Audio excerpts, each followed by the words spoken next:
My name is CB Bhattacharya, Chitrabhanu Bhattacharya, which is, so CB is kind of a short form.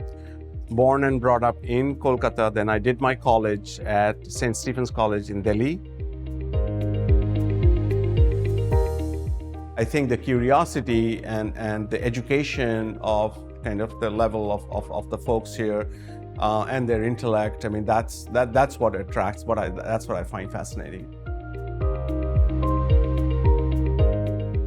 I really have a very clear idea that sustainability, by definition, is survival. We have to survive, and we have to survive environmentally, and we have to survive socially. So it is no good if 1% of the people on the planet survive and 99% of the people die. That's not sustainable as far as I'm concerned. I recently published a book called Small Actions, Big Difference, and here's a copy of the book, which is in fact available as well in India. There's a separate Indian edition, and I invite anyone who wants to take a look at it.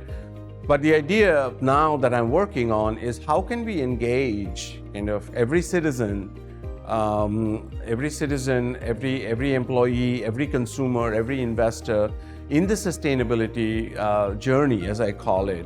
And so that if everybody does their part, if everybody engages in a small way, in whatever way that they can do it, then collectively we can have a big impact. I was visiting a factory in Univ in the middle of nowhere, a place called Khamgaon in Maharashtra. And it's a very water-stressed area, so it's drought-prone. And so the workers in that factory, when I visited, they were so proud that they had come up of their own. They had developed a system to harvest rainwater and to use that rainwater for their production process.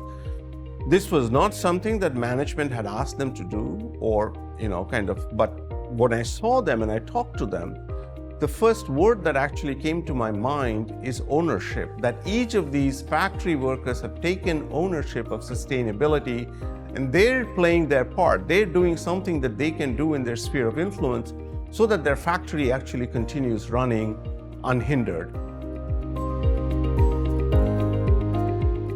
I was always kind of intrigued by the fact that people would get off the tram before the tram stopped, It's like, okay, how do they do that? Now, I did not realize about the forward motion of the tram, and if I jump off that I have to adjust my motion itself to stabilize, So as the tram came to my stop, and there was no supervisor, I was alone, I was like 11 or 12 years old, and I just jumped off. Boom, I fell flat on my face.